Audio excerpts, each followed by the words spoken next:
And welcome back, everybody, to another episode of the Steel Curtain Podcast. I'm your host, Tommy Jaggi, editor of SteelCurtain.com, and joining me, as always, is Steel Curtain co-host Shayne Kubas. We've got a lot to talk about today, Shayne. Yeah. This Brandon Aiyuk stuff has been taking us on a roller coaster of emotions. Whatever Yeah. side of the fence you're on, we just want some conclusion here. We want to see closure in this situation. What's going to happen? So Shayne and I are going to break down the latest details of the Brandon Aiyuk saga for you. We're going to share our thoughts, what we think is going to happen, what we think should happen, how this would impact the team. We'll get to that shortly because that's our big topic for today. Also going to talk about the Steelers' first preseason game against the Houston Texans, give our kind of preseason primer, what we expect from players this year in the preseason and specifically in this game and what we know about this game so far. That we'll get to that later on in the show. So not to bury the Brandon Aiyuk lead here, Shayne, but let's talk about a few things really quick before we jump into the Aiyuk stories for today. Alex Highsmith sustained a hamstring injury in practice. Never what you want to see from one of your top 3-ish players on the team. I think that this is minor. It's not going to be an issue, but anytime you're dealing with soft tissue issues, these things can linger on, as we've seen. And Minkah Fitzpatrick and Pat Freiermuth are the perfect example of this from last year, where they both missed ample time with hamstring ailments. And so you want to see this taken care of. I think they're going to take it super light on him. Like, I don't know if they'll risk playing him in the preseason at all when you're dealing with a soft tissue injury like this. Yeah, I think ideally he doesn't see the field in the preseason. We know what to expect from Highsmith. I think, like, obviously you like to give veterans a little bit of work in the preseason in general. I do still believe in doing that to some degree, just because I do think early season struggles can sometimes be tied to guys just not being like fully ramped up and actually getting a chance to go all out against another opponent. But with a guy like him, I'm less worried about that. Also, more importantly, the soft tissue injuries, man, those are the ones that get guys. Like, the ACLs are horrible, the tendon tears, all like that sucks. But those, you come back, you're pretty good. Like, once they're fully healed, soft tissue injuries can linger, man. Like, they just can. Like, it's you don't want to deal with those the whole season. It's gonna hurt his explosiveness. Keep him out. The young guys need reps anyway, especially Herbig. Like, you want to get him a lot of reps in the preseason, get him ready to go. So all in all, could be worse. Just hoping that he's ready to go week 1. Yeah, so easy to re-aggravate those as we've seen from players in the past. And so no sense of risking injury. We know what we're getting from him. Let the younger guys play. Let Herbig get some more snaps out there, and Jeremiah Moon and these other guys during the preseason, because we know what to expect from Highsmith. It's going to be good stuff. Just get him healthy. That's the biggest thing, Shayne. And we're going to talk about that in the preseason. More than anything else, you want to get through these 3 games without a scratch on you to any of your players, essentially, and you want to be able to start the season healthy. It's a big part of it. So let's talk about the Steelers depth chart here for a minute. First, unofficial depth chart released out here by Mike Tomlin. And so he said there is some, this warrants some truth to it of where things stand right now. And in the past, people have wondered, like, oh, it's just a depth chart. They're kind of just throwing whatever out there. But if we do take it, with some substance, Shayne, meaning that there's something here to derive from this. It's pretty close to what I think we would come to expect, but there's also a few little nuggets in here that are worth mentioning as well. The first thing is Broderick Jones listed as a starting right tackle. Doesn't surprise anybody. Interestingly enough, though, Fautanu is listed as a backup left tackle. I don't think it really matters. He would, if you could name him twice on here, he'd probably be the backup to both spots. I think obviously the situation is Broderick is going to move to left tackle eventually, and Fautanu is going to come in and play and start at the right tackle spot. And so I'd like to see that happen earlier in the season than later. Shayne, my biggest note, though, out of all this depth chart, everything, for those who haven't seen the depth chart yet, pretty straightforward. Almost everything that you would expect. Deshaun Elliott starting at strong safety over DeMonte KZ. B.D. Bishop at slot cornerback, which is, I mean, he's been that starting nickel since the beginning of camp. My biggest takeaway, and something that pleases me, Shayne, is to see that Corey Trice Jr. Corey Trice Jr. is the primary backup, as is Darius Rush. And so the cornerback situation was always kind of shaky in my mind because these guys have been intermixed. Thomas Graham and Graylin Arnold and Kalen Barnes and Anthony Averett. They've all been intermixed at that spot. but it makes me wonder if the Steelers do like those avatar cornerbacks better. Your 6'2", 6'3" cornerbacks who possess the youth and the upside and the athletic traits. I like to see that because ideally, if one of those guys can progress and show that development, you might have something there beyond the 2024 season. Yeah, that was actually the first thing I noticed too, because the line situation, Herbig being listed the starting center, we didn't mention that, but that's not surprising so far in camp from what we've seen. The tackles, they're going to flip around. It's going to happen at some point. I hope it's before the season starts, obviously, but that's going to happen. So that is what it is. Yeah, the fact that those are the two primary outside corner backups is really something that I wasn't 100% sure we'd see, but also very happy to see, right? Because I think talent ultimately wins out here, where the other guys in the room that are, some of them have played in the NFL like Averett and stuff like that, some have experience, but they just don't have the same size and athleticism those guys have. And I think ultimately that's going to win out. That's the reason why they went out and got Joey, because he fits that mold. I think these guys are in the similar vein as him. And also with Thomas Graham, like I do like him a little bit, but I think he's more of a slot corner. Realistically, I think him and Bishop might be able to split some time there during the season. So we'll see how that plays out. But in general, those are definitely the two guys that I want to see as the backups at outside corner. Yeah, and if the competition is even close, I would always lean towards the guy that's more youthful, with more upside, with more traits. Course, yeah. And that for sure is Trice and Rush. Those guys that a lot of people thought they were early day 2 prospects. Mm-hmm. During the pre-draft process. Now, obviously, Trice had a scary injury history. We knew that he was going to drop some because we didn't know he was going to fall the 7th round. We thought maybe 4th-ish round because of the injury history. Ended up getting him. Rush got released, was on 2 different teams. Steelers picked him up. Again, my expectations are relatively low for these guys because of low investment with them. Yeah, if they were higher investments, the higher expectations. But because the investment was low initially in both of these guys, I'm just hoping that they can stick around, prove their worth, carve out a roster. And I expect the talent to win out. Like I think that what you should see during the preseason is those two guys looking good, not having an issue covering 2nd, 3rd team wide receivers. Like they should look good out there. And if they're not, then we're going to have some issues here that they'll have to be resolved before the start of the season. But ideally, I'm rooting for these guys because they have more upside than like a 29, 30-year-old Anthony Everett, who was awful on Las Vegas the last time he played. And so I do think that sometimes we got to be careful not to fall into the trap that just because a guy may look good in training camp, he's going to be good in the regular season. Yeah, we already know. It was a perfect example of that last year. 153 passer rating, 158.3, perfect passer rating in the preseason. Didn't translate to the regular season stage. Van Jefferson's another guy that I think could fool some people into saying, well, maybe Steelers have something here. I've seen a lot of Van Jefferson, and I saw him with Arthur Smith last year in Atlanta. It was not good. And so not that he can't bounce back. He's still a guy in his late 20s here. But I think that's 10 times out of 10, if the competition is close, give me the young guy, give me the traitsy guy, give me something to root for, to look forward to, hope of a future of this team at each position. So I'm excited about Trice and Rush to watch these guys during the preseason, see what they got. We'll save that for the last segment. Anything else that you want to get to as far as the Steelers' initial depth chart goes? Not really. I mean, I will say one thing I thought was interesting, and it's probably just because they just brought him back this week, but Marcus Golden not being the 4th edge technically as of right now, it looks like technically a 3rd on the right side. That I'm sure will change up as he ramps up and gets more reps and stuff, but that was a little bit interesting. And then that's really the only thing that really kind of stood out to me outside of that. We talked about Van Jefferson. I do think like he's talented enough still, I think, where like if he could just catch the football, which is his big, I mean, we keep hearing reports about him catching 300 balls a day in the jugs machine. Like he's clearly working on that.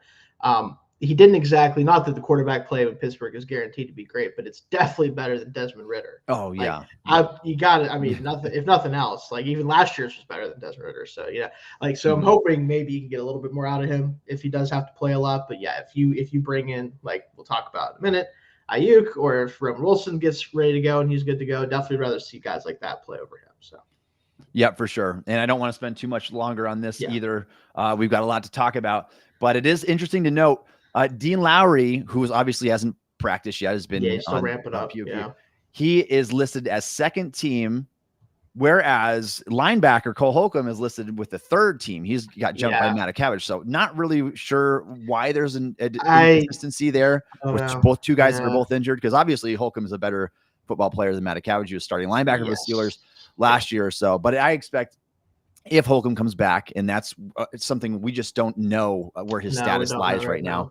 If he comes back, he'll be in the mix, and there'll be probably some sort of 4 linebacker rotation that includes a heavy dose of Patrick Queen with 3 other guys mixing in there. So, all right, that's all for that topic for now. If you guys have any thoughts on the Steelers' initial depth chart, drop them in to our live chat here on YouTube, and we'd love to hear your questions. Let's get to Brandon Aiyuk, Shayne, the big topic. I know that's what everybody wants to talk about. Whether you like it or not, this is the player on that's become the center of attention for the Pittsburgh Steelers. It's kind of been that way dating back before the pre-draft process. And so all the way back, Steelers were interested in acquiring a receiver. There have been links to Brandon Aiyuk very early on. During the draft, the Steelers called the 49ers about a wide receiver, supposedly for Deebo Samuel. But they've been gauging the interest of one of their wide receivers all this time. Aiyuk is that name that constantly keeps popping back up. And then just a couple of days ago on August 5th, we got some interesting reports out there. I think it was Cam Marino, NFL Draft Buzz, says that breaking the Steelers have traded for Brandon Aiyuk, which again, nothing obviously was official, because here we are still sitting and talking about this right now.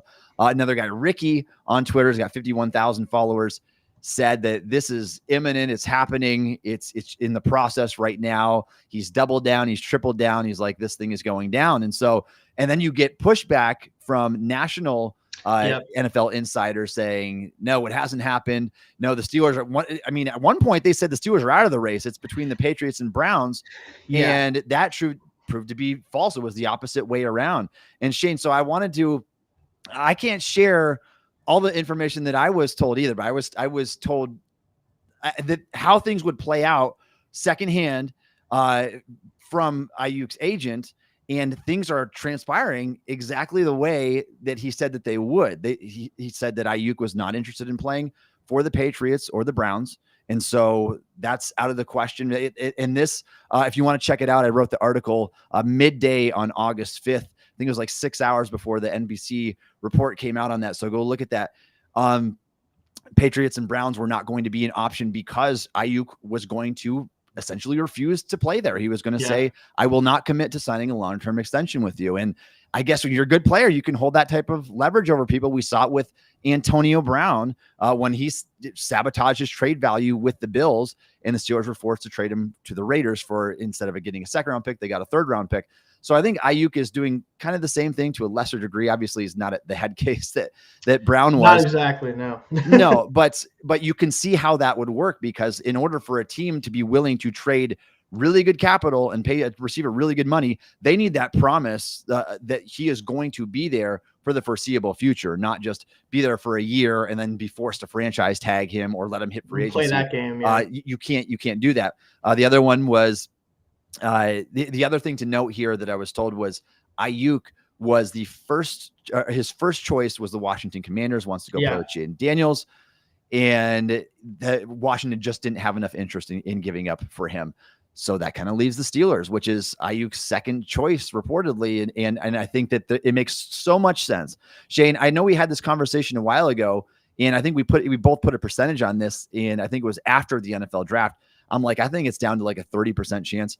Right now, there's a really, really good chance he winds up with the Steelers. It's just a matter of when. I would say it's like 90 to 95% chance this thing is going down. And again, I think, and the other thing that I was told is that the 49ers want to get all of this done, taken care of, out of the way before the start of the season. So they didn't necessarily say it was happening right away within a day or two, even though it could happen anytime now. Before the start of the season was the timetable that I was told, and we'll see if that comes to fruition here.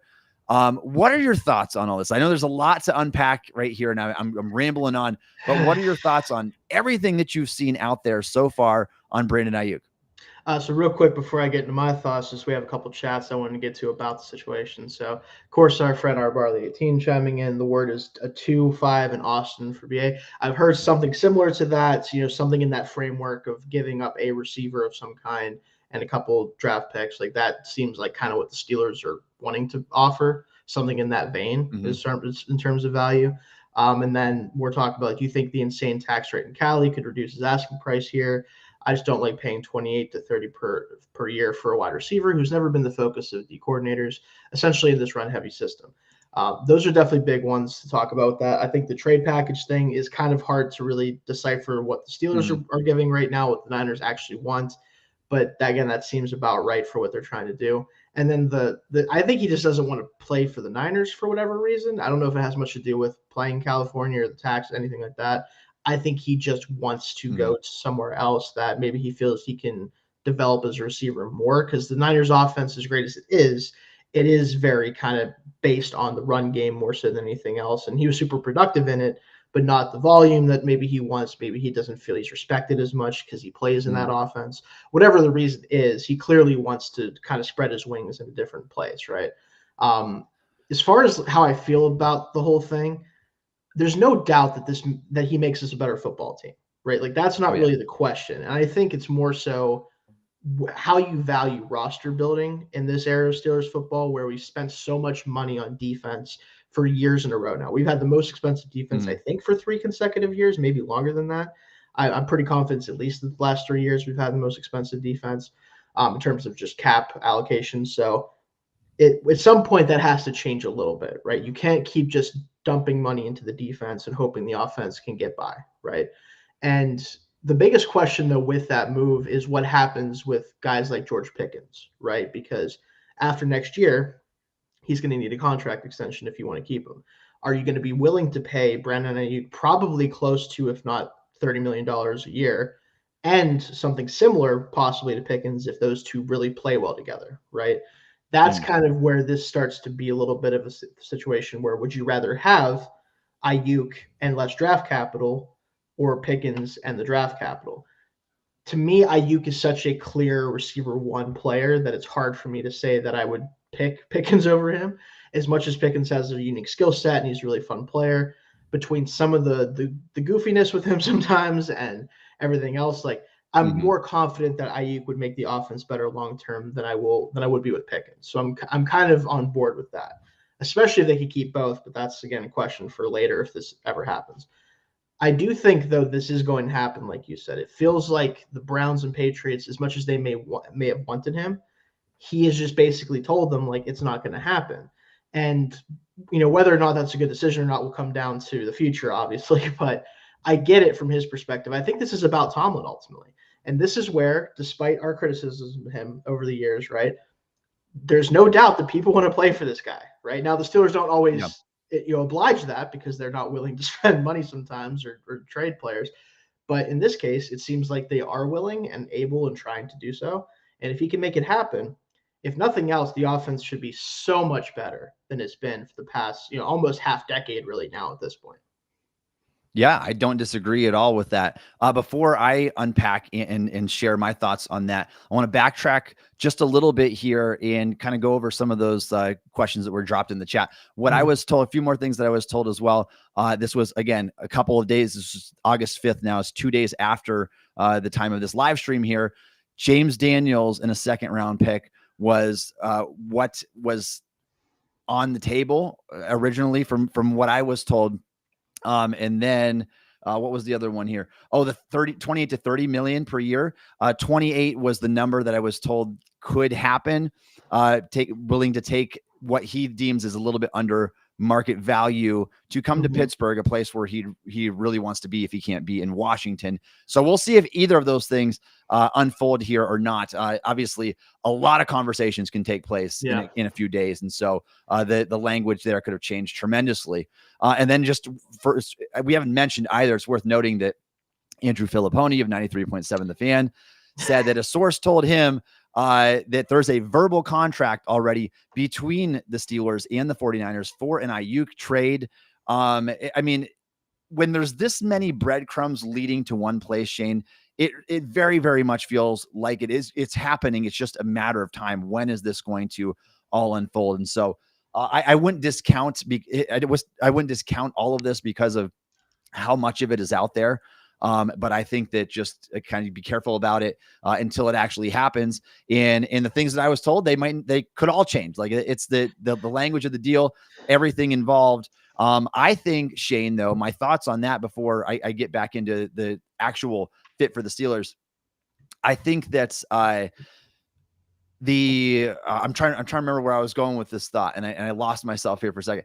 I think that let me move on, and I'll get back to that. Let's talk about the fit. Okay. And then I'm sure my brain's all over the place today. I apologize for that.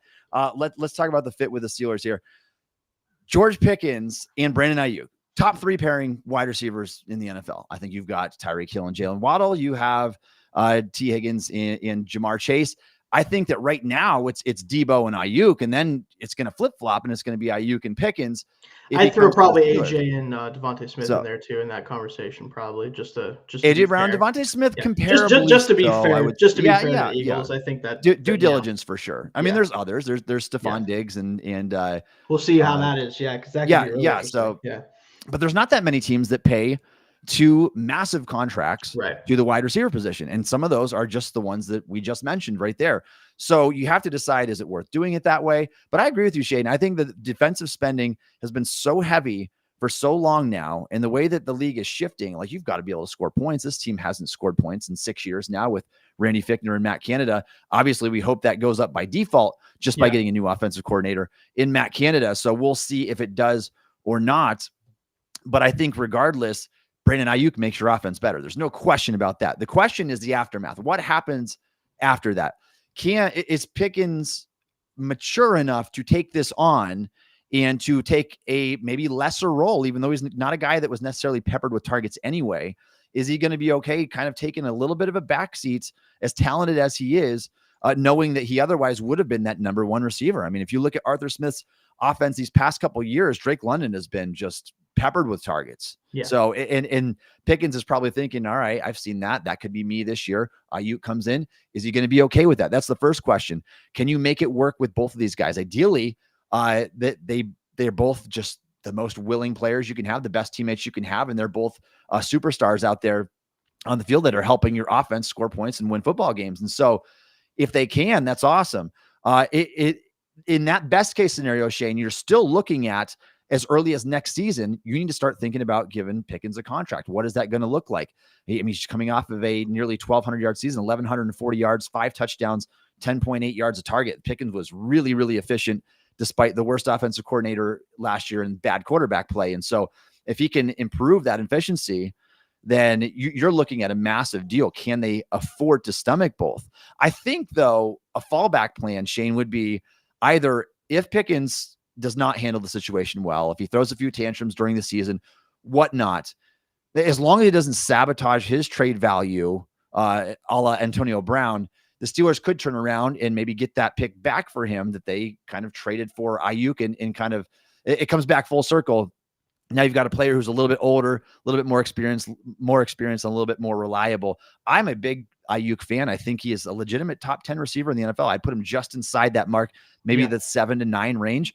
He was the most efficient receiver in the league last year. I mean, when you're averaging 12 yards a target, 18 yards a catch, and you only get 105 targets on the season, and you're putting up 1,350 yards, like, he was really, really good. And having said that, I think that San Francisco is the best place for him. Like, I don't think he's going to be more efficient in Pittsburgh. His efficiency is likely to come down, but the pairing of the two, it's going to be really hard for opposing teams to cover. And who knows? I mean, you might be looking at a 3-point swing difference per game. Just the difference that he would make going from a Van Jefferson to a Brandon Aiyuk to pair with George Pickens is just a colossal difference. And not to mention the quarterback play and the coordinator change as well.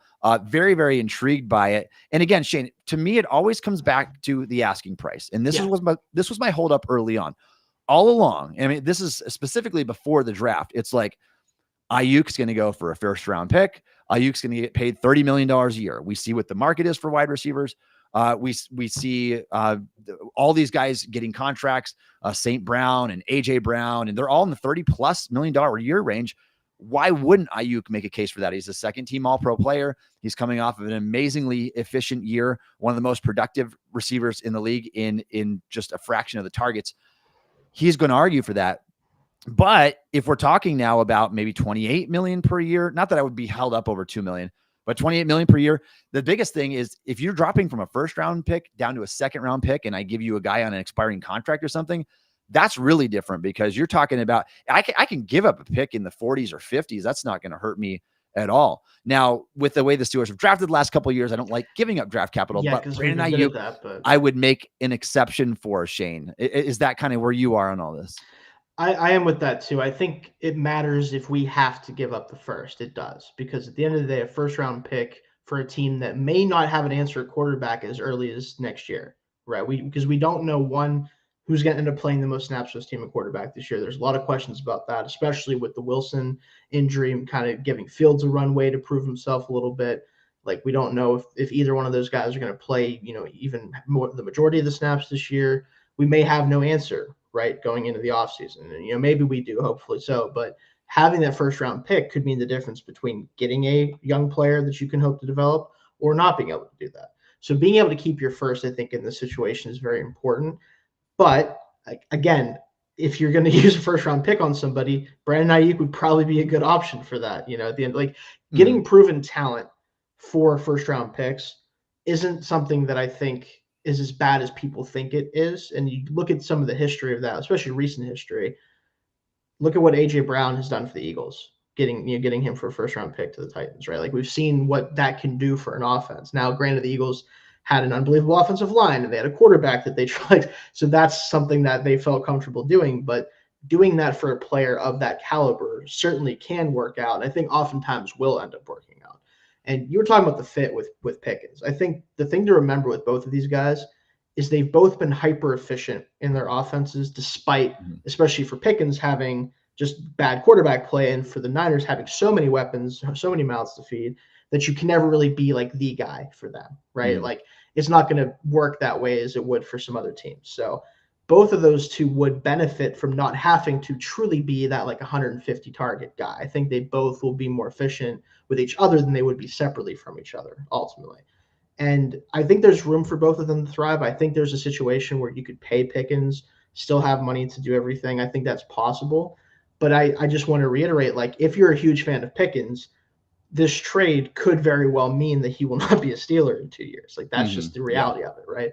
And I think if the Steelers are comfortable with that, I'm going to be comfortable with it, because as much as I do believe in Pickens' talent, he's not the same type of player as Aiyuk. Like, he is very much more that just true X receiver that's going to go down the field, body guys. Aiyuk can do some of that, but his route running, especially late in routes, and that's why I think both of them give them they give them options they didn't have on third downs last year, where if it was 3rd and 10, the Steelers offense was going to either go for a screen that went nowhere, or they're going to throw the ball up to Pickens and it might work.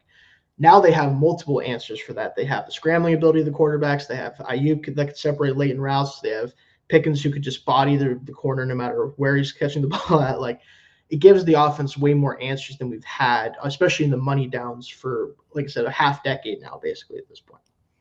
Yeah, 100%. I mean, you're looking at having potentially Van Jefferson, Calvin Austin out there. If you go from that to, all right, all of a sudden we've got George Pickens, Aiyuk, Freiermuth, pair of running backs. I mean, we're sitting good as far as weapons go. Obviously, your offensive line is rebuilt. We'll see how those guys gel, mesh early in the season here. New quarterbacks. I mean, it's just a new look team in general. So just another piece to that. And I think instantly, Shayne, Aiyuk becomes a top 3 player on the team. Like, in terms of value, for sure, I think he's a top 3 player. It's probably Watt and Aiyuk and whoever the quarterback ends up being. Is even if you think that like a guy like Minka is a better football player, there's just impossible to argue that a safety, even a great one in today's game, offers more value to a team than a top flight wide receiver. And I think that that would do wonders for their offense. Shayne, how many Omar Khan memes are we going to see if the Steelers trade a 2nd round pick for Aiyuk? Like, it comes back to like the Chase Claypool thing. I'm like, it's impossible to think about it that way. That's like you might be able to get this trade done at a similar asking price that you traded Chase Claypool for. And so it's like the trade-off is phenomenal there. So just we'll see where this comes in, and maybe it's more than what we're thinking right now. Maybe. Like my best guess, Shayne, is probably a second, a veteran like a James Daniels. That's what I wanted to mention is like the James Daniels yeah. aspect, because people have thrown his name a lot. The Niners offensive line has been pretty spotty outside of Trent Williams the past few years. And I think instead of getting a receiver that the Steelers are willing to give up that's not Pickens, where you're not sure that that player is going to contribute for you, right? Because there's really no other receiver besides him that is, to me, a guarantee that they would work for the Niners. I think like Austin is so talented that I think they could make him work because it's Shanahan, but like there's no proven commodities there. Even like a Van Jefferson is not going to move the needle for them. Daniels would be the guy that I think the Steelers are deep enough on the offensive line now, where as much as he's, to me, probably their best player on the line right now, realistically, at least until we get to see the young guys hopefully show out. But you have guard depth. If Herbig can move to guard and Frazier's ready to go at center, or if you want to move, even let McCormick play, I think he's a good player. I don't know if you want to shove him out there right away, but I think he could probably get it done. You have options there, right? And you can, and Daniels is an expired contract. It sounds like they're not interested in bringing him back from what we were hearing and during the offseason. So that to me is the best player the Niners can get, and also the best player the Steelers can afford to give up without truly hurting the team badly. Yeah, and I think that some people have been held up on that, like, oh, if Steelers can't give up James Daniels, that hurts their team, that sets them back. I'm like, don't let a veteran guard on an expiring contract hold you up from potentially getting. It would be different if they wanted to sign him to an extension, or already had, or if he had 2 or 3 years left. Sure, that would be different. But again, like it sounds like they're not interested. I think that's one of the reasons McCormick is a Steeler right now, because one, it was good value, but two, I think they plan on moving on from at least him and probably Siamalo at some point in the near future too, with him being 30. So again, it's something that, as much as I like James Daniels, I would have rather them extended him before this was even a topic. If you're not going to do that, what better way to use his value than to get a player like Aiyuk in the building and not have to spend a first round pick on it, hopefully. Yeah, for sure. And Shayne, I would argue that even if you were considering signing James Daniels, if that's still what definitely it takes, worth it, and that's the chip with the second round pick to get this thing done, knowing that you've got some pieces in place. Obviously, you doubled up on offensive line, back-to-back picks. You could slide Frazier in there, whether he's ready or not. I mean, he can take his lumps, because that's going to be your center eventually. Kick Herbig over to guard, his more natural position where he played his first 4.5 years. Yeah. So he's really Herbig only has a handful of snaps at center in the NFL. Every other snap has come at guard. And then you have Mason McCormick. So I think they would survive losing out on a guard this year, though you'd have to maybe take a step back for now and you kind of go from there. But yeah, I wouldn't let that be the hang up there for sure. No. On getting a deal done, if that's the guy the 49ers are set on. Now, if I can con them into taking Dan Moore, Shayne, I'd much rather do that. But I think that they're well aware of. Well, the problem is he can't play right tackle.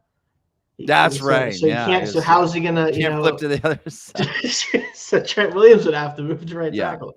No. It's very well. And the other thing too, I think that's worth mentioning is the guard contracts are getting really expensive these days. When you look at what guards are going for, it's like you literally might not be able to afford James Daniels, or at least you would have to prioritize him in a way where you're going to lose other guys, because the Steelers have a lot of free agents pending this offseason.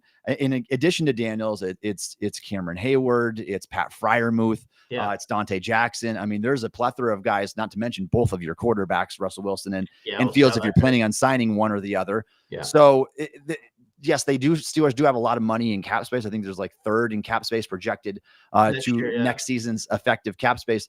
But they also have a lot of guys they need to get back under contract. They're losing a lot. They're about to have the most roster turnover in the league if they don't get these guys signed. So it's about prioritizing there. And like I said, even if there was an inkling that you're going to get Daniels back, or if he was originally part of your future plan, I wouldn't let that be the holdup either. If you guys have more questions for us, please drop them here in the live chat. We love to hear your thoughts on all of this as well. Yeah. We got some Shayne, coming in. Go ahead. Go for it. He's worth the money. I do agree. Like the contract that he's supposedly looking for and that we would be giving him, I don't have any problem with the contract. You look at the receiver market right now, and there's some people of this who believe this. I think I'm a little bit on this side too, but it depends on the player we're talking about. But the receiver market's gotten to the point where it's ballooned so much that like some people kind of feel like receivers going to start to be devalued because it seems like there's so many that come out of the draft and are good. The problem is when you're talking about a guy of this caliber, or the CD Lambs of the world, the Justin Jeffersons, Jamar Chases, like those guys, you can't replace them almost ever, right? Like you're not probably going to draft a player that's even 90% of those players very often, even with spending first round draft capital on it. So if you can get one and you can get them for kind of a lower rate, if what we're hearing about Aiyuk's contract is true, you go ahead and do that because then you don't have to worry about it for a while. Like I know this team is great at drafting receivers. I have high hopes about Roman Wilson. Roman Wilson is not going to be Brandon Aiyuk. He's just not. Not only because he's not that type of player, but again, just not that. He's just not going to be that, right? So if you can get that, you can go ahead. You go ahead and do it. You pay for it if you have to. Yeah, 27-year-old receivers don't hit the wide receiver market not like good ones. Brandon Aiyuk. No, not good ones. And now people are going to circle this back to, well, the Steelers shouldn't have traded Deontay. I mean, obviously there's an argument. If you could have flipped those two, that would be nice, but yeah, he wasn't fitting with the program. I really don't think that he was the direction the team wanted to go. He was, I mean, obviously his blocking effort was lacking last year. You saw that blocker, during the Colts, I think it was a Colts game, and the ball was on the ground, and he didn't even look back to try to make a play. It's like, yeah, that's you want the team first mentality, obviously. And Aiyuk is a fantastic blocker, and I don't see there being issues with effort once he goes to his desired destination and is the Steelers' top receiver. Like I think that it's all going to be there. So yeah, I think that things are moving relatively quickly now. And I wouldn't be surprised if we hear something in the coming days. And in fact, Shayne, what would surprise me the most is if something didn't get done before the season at this point. Like that would shock me based on how things have progressed, everything that we've heard, everything that I've heard. So yeah, that's where we are right now. Is there anything else that you want to get to with the Brandon Aiyuk discussion, Shayne? I mean, again, we're still getting reports like, Pony had his report about the deal, the framework is done. And then Jordan Schultz comes out and says there's still no deal between them on a trade. There's no there's nothing really there at all in terms of like an actual framework. And I think with that, right, because you talked about this earlier and I didn't get a chance to kind of talk about it. The reports have gone from like the deal's happening to there's no deal in place, to the Steelers are out of it, to the Steelers are in it. The Niners are clearly trying to convince other teams and themselves that like we can find someone other than the Steelers to trade with, right? Like he'll go to someone other than the Steelers, and it's just not happening. You can tell. Like the Patriots are out already. The Browns, I'm sure, would love to be in it, but he's again, and I've heard this from Browns people themselves, like they're not even trying to act like it's not true. He does not want to play for them. So if the Steelers are the team that's willing to work with you and no one else seems to be willing to do that, or at least beat their price, and also Aiyuk say that he'll sign an extension for them, you have to make a decision about, are you just going to leave him on the roster and hope that he plays for you this year, it doesn't cause problems, and you revisit this next year? Or are you going to be willing to take what the Steelers offer you, move on, put Ricky Pearsall in there or whoever it's going to be to replace him, and still try to win the Super Bowl? Like at some point, that decision has to be made on the Niners' end because they still hold the ultimate decision here. Like as much as Aiyuk can influence it, and he has, they can just still tell him too bad. Like that is still an option. I do think it's either that or he's a Steeler. I don't think there's other options coming down the pike. Like that's the thing about this and why I'm confident it gets done is he doesn't want to be there. They seem to be willing to make that happen, just not yet because they want someone else to jump in the fray. And it just isn't happening. Yeah, and the Niners have made some preemptive moves too as well. They've got Juwan Jennings locked up through the 2025 season. You spent a first-round pick on Ricky Pearsall. I mean, that's debatable whether that was a value pick or not there. Right. I think that Pearsall would fit in that. I like him too. But a first-round pick seemed a little bit rich, but I do think he's a good fit for that offense and with Shanahan. So they've covered their tracks at least and made sure that if something has to go down, that they're ready. You know what it kind of reminds me of, Shayne, is the Le'Veon Bell situation a little bit, where it's like, and Bell's going into that. Was it the 5th-year option or was it the first franchise tag? I think it was a 5th year option, wasn't it? I think that No, it's franchise tag. I think they tagged him, and because he was a 2nd-round pick, I think, Bell. But they franchise tagged him. He refused to sign it, didn't play that year, then signed with the Jets. So that's why there was no 5th year option. Yeah. I was getting confused there. Yep. And then he sat out the entire season with the contract dispute. So I don't know if Aiyuk could go to that extreme, but I mean, he's not practicing. He's there, and he's not playing. So he's the true hold in, really. Yeah. But yeah, I'm interested to see how this thing unfolds, because it does look like he's dictating this whole situation. If it's not going to Washington, he wants Pittsburgh, and it looks like it's going to end up happening here probably sooner rather than later. Yeah. Anything else you want to get to here? Any other chats, Shayne? Yeah, just some comments that before we can finish up here with some other stuff. Well, I have to go back up for a couple of them, but this one I saw here. How much does this affect chemistry and game planning the longer this drags on? Does it hit the point where it's hard to make this work and you suffer for 2, 3, 4 weeks into the season? I don't think so, mostly because it's not a one-to-one at all. Shanahan's is definitely different and just a better offense than Arthur Smith, but his offense is similar to his in a lot of ways in terms of the heavy play action usage, wanting to be in tight formations. Like a lot of the stuff that Aiyuk does now should be relatively similar to what Smith wants to do. So I don't think there's going to be a huge transition for him. And also a player like Aiyuk just fits into offenses really easily because he is a route runner. Like he is that separator type. It's pretty easy for those guys, assuming they can pick up the playbook, to just kind of fit into that role, right? Is that true, like number one route runner, target guy? Like that's what he should be for us if he's brought in. That's going to be what his role is immediately. I don't think there's really a lot of questions about that aspect of it, probably. All right. Anything else? We good here? I do think there's one other one that I liked that I wanted to bring up here. Let me just make sure I find it here. Do you think Pickens will continue the pattern of not giving full effort if he's not given enough targets or enough catches? I think the biggest factor for that, honestly, to me, is what his relationship with Aiyuk is, because Aiyuk has mentioned before about how much he likes Pickens in interviews, like when this was ramping up with him being interested in the Steelers. I forget what one he was on. It might have been with Ryan Clark when he was doing with them. But he talked about him and really seems to like Pickens. So I like to think that Aiyuk will come in, try to create a relationship with him, and kind of hype up the idea of like, let's go be the best receiver duo in the league. Like, let's not worry about who's 1, 2, whatever. Let's just go beat the corner in front of us every week and make the quarterback have to decide like who's going to get the ball, right? Like, I think that is the ideal situation. But again, I do think Pickens probably is a receiver that should get about 100 targets because they're going to be down the field oftentimes in difficult targets. Now, is he going to make big plays a lot? Sure. That's the idea. But if you throw him 150 targets, I think probably 40 to 50 of those are going to be bad targets realistically. Like that's kind of why I like the fit of the two of them together, because I think he can help Pickens remain that true, like down the field, big body receiver and not have to completely evolve his game just to be able to make up that 40, 50 target difference being effective. So, yeah, for sure. I think the fit really couldn't be better. I mean, you're still getting a guy with size, route running ability, can operate depth of target, can do some yak stuff. So complements Pickens perfectly. And obviously, I think that he's just a really good overall, well-balanced receiver. So makes you wonder, like it's a lot of it is about role, Shayne. Like if a guy like Aiyuk was in like a CD Lamb role where it's like, you are that guy. I funnel everything through you. Maybe he's not Lamb, but he's really, really good and really productive and is probably making more money right now in that situation. So your production is obviously tied right to your paycheck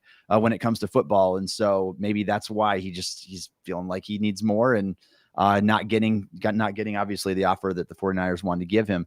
All right. You guys can keep dropping comments down here. If you have any questions for us, please drop those in. We'll see if we can get to those by the end of today's show. We are 45 minutes in here, Shayne. Let's shift gears to the Steelers preseason primer. The Pittsburgh Steelers play the Houston Texans on Friday. Shayne, what are some of the things that you are hoping to see from this game? Obviously, Mike Tomlin had his press conference earlier today. He said the players who are not going to be present in this game were no surprises at all. Russell Wilson still easing his way back to action, also being the veteran guy of the team. Cameron Hayward, TJ Watt, Alex Highsmith, Minka Fitzpatrick, all the names that you expect to see. And I think Isaac Seumalo was also one. I believe so, yeah. Recall off the top of my head. So it's basically the veteran most players or the most important players for the Steelers aren't going to suit up for obvious reasons. They don't need the reps. They don't need it. They have nothing to prove right now. So Justin Fields will start this game. And when asked how much he would play, a couple of series was the answer there. And so you're not getting Fields for like an entire first half or anything that way. Again, it's the first preseason game. Week 2 against the Bills, they'll ramp things up here, and maybe he will get a quarter and a half, something like that. Right now, they're going to start off easy, hoping to see, obviously, some great success in those few drives that he has, because the Texans said that they're deploying their starting unit early in the game. I do wonder why Fields isn't getting more run. And honestly, the fact that he isn't is probably a good sign for him, honestly. I would say so, yeah. Because if you were comfortable leaving him out there for like a full half, that feels more like my backup's playing a lot of the game because he just needs some reps for if he has to play. Yeah. Versus we don't want to risk this guy getting hurt, with Wilson especially still kind of banged up a little bit, because we might need him to play. That's what I'm kind of getting out of that a little bit. Like, I do really think that whether they're willing to admit it or not, or whether it's a real thing by the time the season rolls around week 1, I do think there's a little bit of question within the organization right now about who the starting quarterback should be week 1. And this is not exactly making it less likely, in my opinion.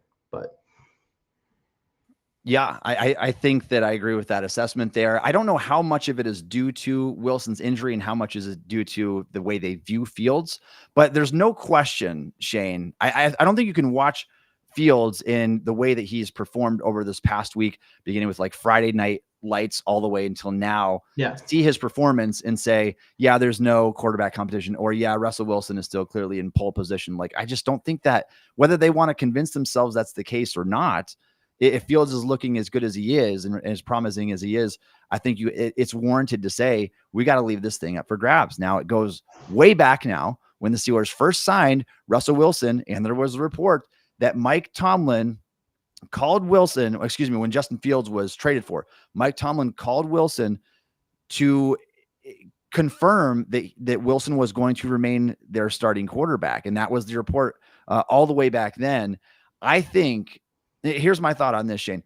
It's so much easier to make Wilson the starter to begin the year and turn to Justin Fields if you need to. I'm gonna go to the guy that's 35, turns 36 in November, and if he struggles, if he doesn't start the season off well, if we're not winning as many football games as we thought, whatever, then you can turn to the guy who's a decade younger.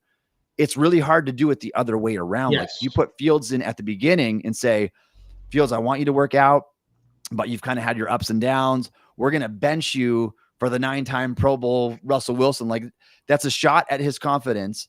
And it's hard to go back to a guy that's that much older who doesn't inspire hope of a future at all. I think that I think their due diligence is to start with Wilson and go to Fields.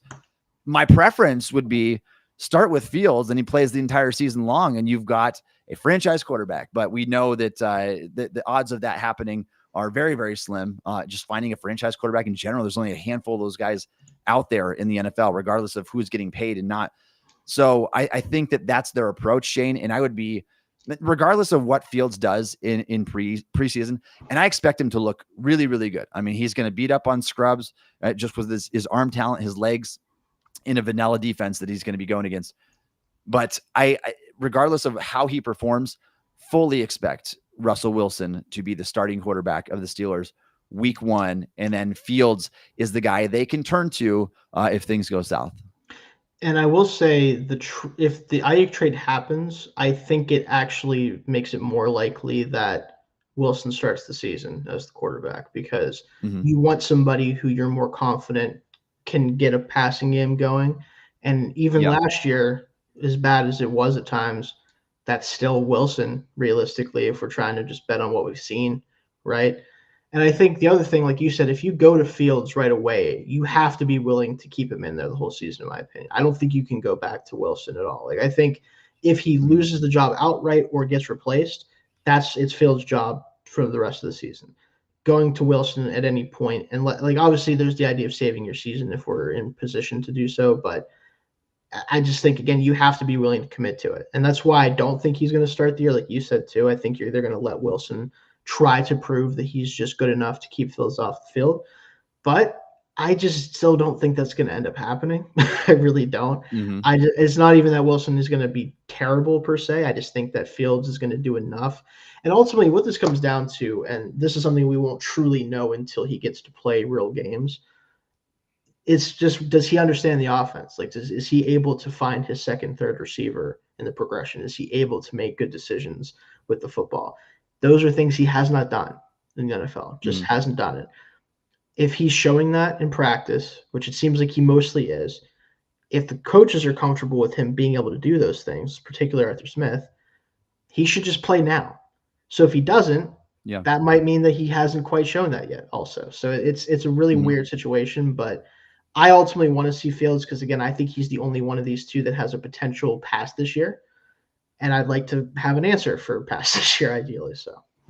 Yeah, and I think it's important. And anybody's saying, well, Russell Wilson's the better option right now. Totally get it. I mean, I understand where you're coming from, and you might be right. I mean, Russell Wilson is he could prove to be a competent quarterback for a competent organization.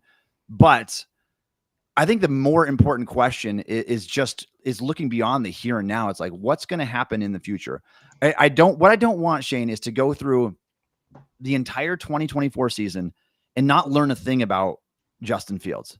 Yeah, kind of like Kenny Pickett's first year. Like, I was never a believer in Pickett, but after his first year, we learned nothing about him. We learned nothing about the guy because he was so hamstrung by the offense in the speed rollouts and all the stupid things that Matt Canada was having them do. We knew nothing about the guy. And I don't want the same situation to be for Justin Fields. Like, we have to know who this guy is by the end of the season so you can make a decision whether or not to give him a contract or whether or not you need to go and maybe possibly trade up and go get a quarterback, because I think a lot of ways, Shayne, the only way you're truly going to fix that, and if you don't want to spend $65 million on Dak Prescott next offseason, is by going up and getting a quarterback in the draft. Like, at some point, you're going to have to bite the bullet, as much as you hate to do that, and say, we've got to get a true franchise guy. So let us at least know for certain whether Fields can be that guy or not. Even if you think there's a 15, 20% chance likelihood of that turning out, I'd rather have that and maybe have a hope for a future than rolling the whole season with Russell Wilson, especially if he's unspectacular, knowing that you could have turned to Fields instead. We've talked about the quarterbacks for a while, Shayne. Let's talk about some of the other positions here and some of the players specifically that you are hoping to see and you'll have eyes on during this preseason game. Is there anybody in particular that you really want to get a feel for them this week? Definitely the first guy.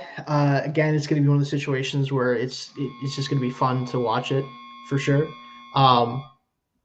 It's got to be Peyton Wilson. Like, I want to see what this guy looks like on an NFL field running against, especially like second string guys and third string guys. Like, I just need to see what that looks like, because we've seen some clips in practice where he just looks unbelievably fast, right? We saw the 40-yard dash. We saw like all of that. So we know how fast he is. But I just want to see him chase down like a third string running back who has no hope of getting away, like that type of stuff. Because if you see that, it's like, okay, the speed is real, the athleticism is real. We're seeing it on an NFL field. Now it's just, how soon can you be comfortable with him maybe being a full-time starter, especially if Holcomb is going to miss the season or just isn't going to make the team. Because Roberts, loved you. You did a great job for us. I don't want you on the field all 3 downs. And even Patrick Queen, I'm hoping that he outperforms what I think about him. But I'd love Peyton Wilson to show out and kind of prove that he should be in the mix there.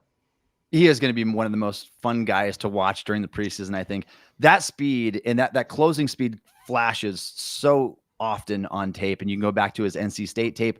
You can watch some of the clips from him at Steelers training camp. When you run 4.43 at 6'4", I mean, it's impressive in and of itself. But to be a good instinctive football player on top of that, who can make plays behind the line of scrimmage, who can make plays in the passing game. Like, I'm so excited to see what he could offer this team. And if he's as good as advertised, and if he can stay healthy, they might really have something there with him. The other one that I want to see, I know we mentioned these guys once already, Corey Trice and Darius Rush. I hope the Texans keep their starting receivers in long enough that these guys can get some looks. Maybe just give the starting corners like a series, throw in your backups there. let them test their skills against Nico Collins or Stephon Diggs. And honestly, I want to see what they would look like against the competition. I think it would be great for them.